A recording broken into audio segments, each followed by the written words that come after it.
Hey guys, Sean here. Welcome to Lost in Books, Film, and Floss, a channel where I talk about books, movies, and cross-stitch. So if you like any of those things, be sure to hit that subscribe button and the bell notification so you don't miss any of the videos you might want to see.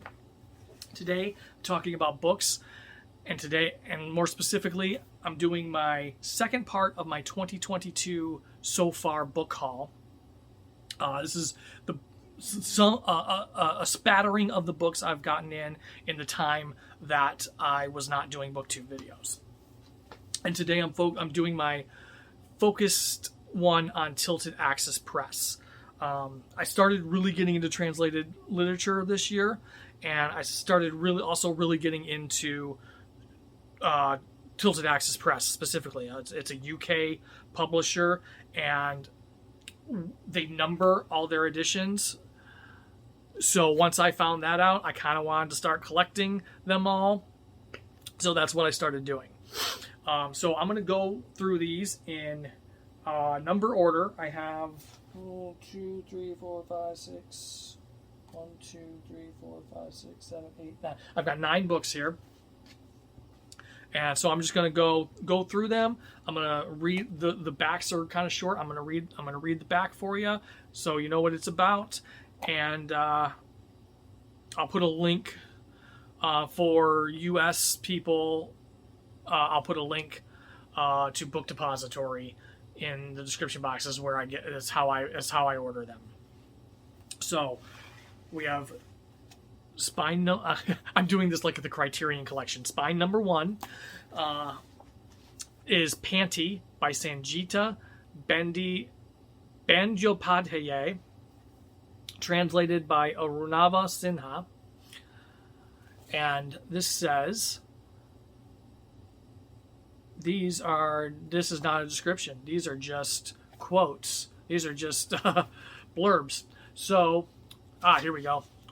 A woman arrives alone in Kolkata, taking refuge in a deserted apartment while she awaits to undergo an unspecified surgery. In this disorienting city, everything seems new and strange. The pavement dwellers outside her block, the collective displays of religiosity,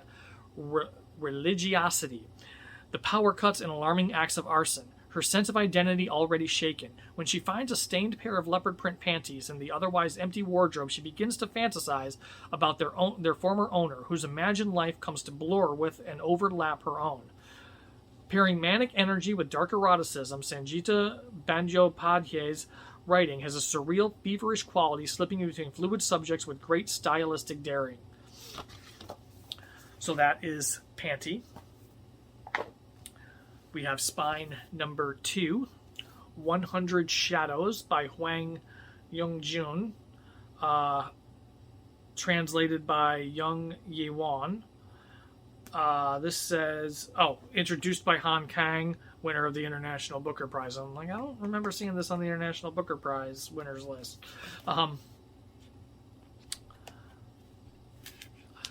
In a slum electronics market in central Seoul, a city better known for its shiny skyscrapers and slick pop videos, an awkward, tentative relationship grows between repair shop assistants Yoonjo and Muje.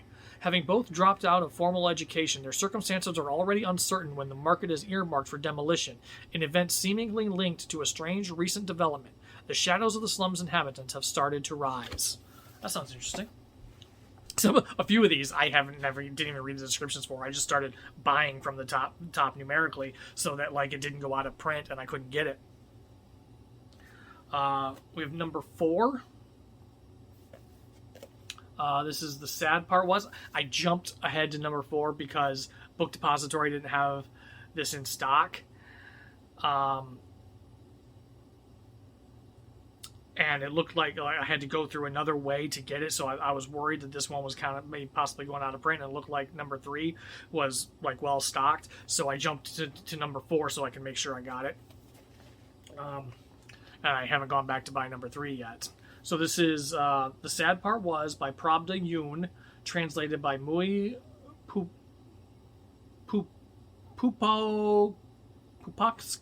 Pupaksakal, it looks like. I apologize. I should have looked some of these up beforehand, and I just grabbed stuff and started recording.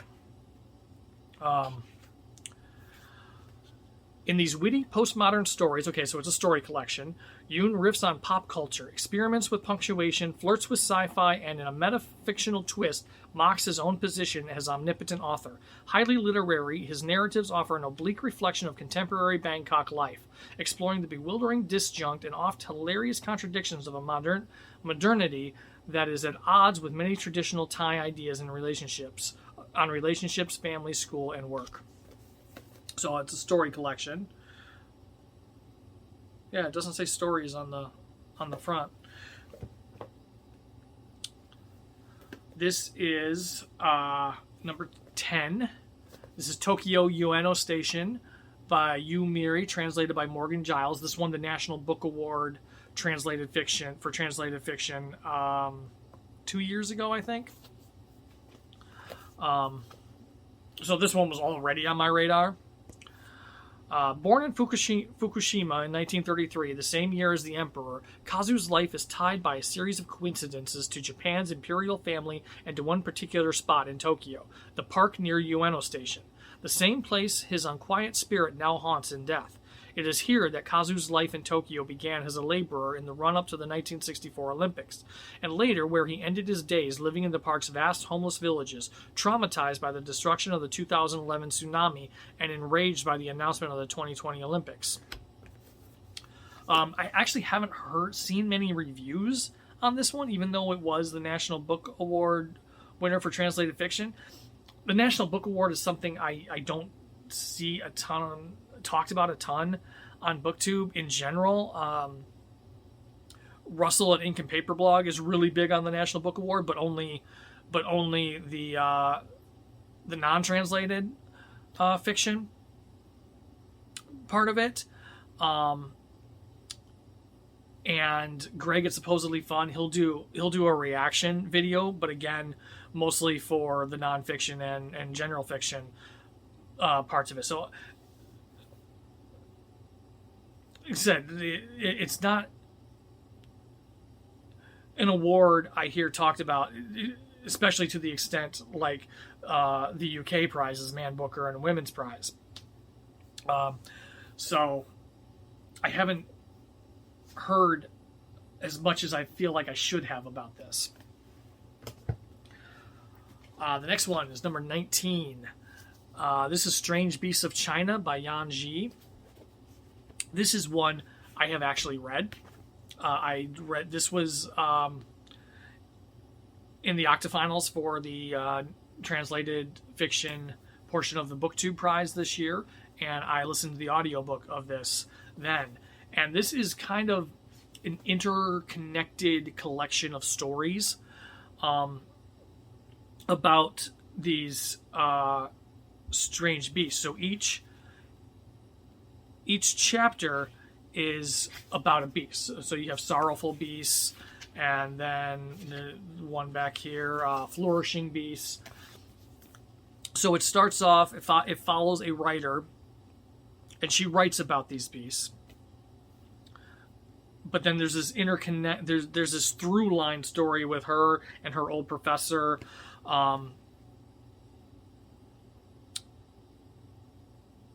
And she's made a living writing stories about these kind of cryptid type creatures that seem to flourish in this town, in the city in China where she lives. In let's see, does it say? Oh, this one's on Yong'an, the city of Yong'an. This one's on the back for some reason. So each one begins with kind of what is believed to be known about the creature and what the creature is, and then we go through a story connecting the creature to this cryptozoologist writer, and then each section kind of ends with what the real nature of the beast is. So it's it feels like it's told in short stories, but there is a definite connecting through line to them as well. I thoroughly enjoyed this book. Next, we have number 22, this year's recently announced Booker International Prize for Translated Fiction, Booker International Award winner, Tomb of Sand by Gitanjali Shri, translated by Daisy Rockwell. You can see I have started this book. I actually am about 100 pages into this book. This is one I was reading kind of slowly, and I will probably still continue to read it kind of slowly. It's a monster. In northern India, an 80-year-old woman slips into a deep depression at the death of her husband, then resurfaces to gain a new lease on life. Her determination to fly in the face of convention, including striking up a friendship with a Hijra person. A Hijra is what a trans person is called in India, in the Hindi language. Confuses her Bohemian daughter, who was used to striking up a friendship with a Hijra person, confuses her Bohemian daughter, who is used to thinking of herself as the more modern of the two. And I was enjoying this when I was reading it, and I would like to continue with it. I'm 100 pages in, and I'm still in the spot where she is kind of in her depression over her husband's death, because we kind of go back and tell stories of her children too, and we're kind of slowly building up to what's going to awaken her. Then we have Love in the Big City. This is by number 23, by Sang-Young Park, translated by Anton Hur. This was longlisted for the Booker International Award, which is why I initially bought it. These next, Tomb of Sand, this one and the next one, are Booker International long-listed books. That is what got me down the Tilted Axis Press road. So, Love in the Big City, and I've heard really good things about this book. It's a fresh and unique debut novel by the best-selling young star of Korean queer fiction. Love in the Big City is an energetic, joyful, and moving novel that depicts both the glittering nighttime world of Seoul and the bleary-eyed morning after. Young is a cynical yet fun-loving Korean student who pinballs from home to class to the beds of recent Tinder matches. He and Jahi, his female best friend and roommate, frequent nearby bars where they suppress their anxieties about their love lives, families, and money with rounds of soju and freezer-chilled Marlboro Reds. And that explains the Marlboro pack on the cover. I already filmed my June MBR, but I might throw this in there now since it's Pride Month, and I didn't really focus on that for my June MBR, but it would be nice to get an LGBT book or two in this month. So this may be an addition to the MBR, which will not be in the video, which has already gone up by the time you see this, because that's going. I filmed that before I filmed this video, but it is going up before this video. So we've got spine number 24, Happy Stories Mostly, Norman Erickson Pasaribu, translated by Tiffany Sao. And this is a story collection. Playful, shape-shifting, and emotionally charged, Happy Stories Mostly is a collection of 12 stories that queer the norm. Inspired by Simone Weil's concept of decreation and often drawing on Batak and Christian cultural elements, these tales put queer characters in situations and plots conventionally filled by hetero characters. That's right, that sounded really interesting. So, again, I'm throwing this into the MBR for the month of June. So, that I have a couple of LGBT options for Pride Month that I just missed when I was putting together my MBR quickly for the video. So this is my last one. This is number 25. I think number 26 has probably come out, but this is the last one I know has come out. Father may be an elephant and mother only a small basket, but ... by Goju Shyamala, translated from Telugu. It does not list the translator's name. It just says translated from Telugu.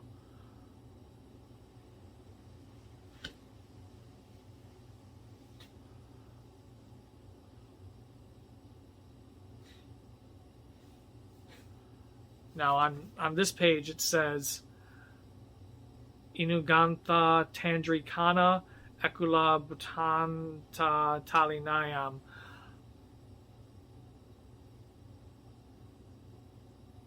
Okay, on the back it says skillfully translated by, and it lists a bunch of people. So I'm not going to try to go through all these names. I will put it up here, and you can pause and read all the translators if you want. A young girl is sent away to school to save her from being declared the sexual property of the village's upper caste men. A water tank laments to a passing child. A Brahmin boy is considered polluted by the touch of a Dalit girl, the same action that saved his life. Rendered with idiomatic vitality, humor, and lightness, these stories revel in rural childhood without nostalgia or romanticism, forcing the reader to question their expectation of violence and their representation of certain lives. Cool, so another story collection. I'm not a big story collection reader, but part of me would like to be, because I feel like I'm missing a lot of great stories, a lot of great writing by not being a big short story collection reader. And I could read a short story book slowly. One of my favorite books over the past couple of years was a short story collection, The Secret Lives of Church Ladies.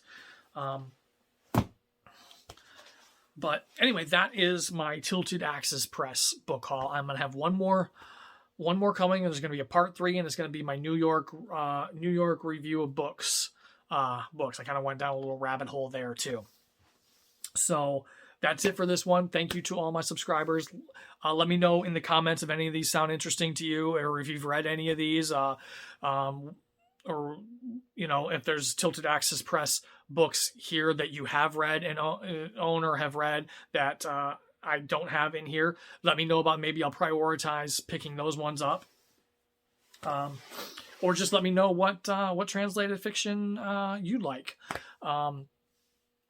If you like this video, be sure to hit that like button. If you're new to my channel, please consider hitting the subscribe button and the bell notification so you always know when I post new videos. And I'll see you all in the next one.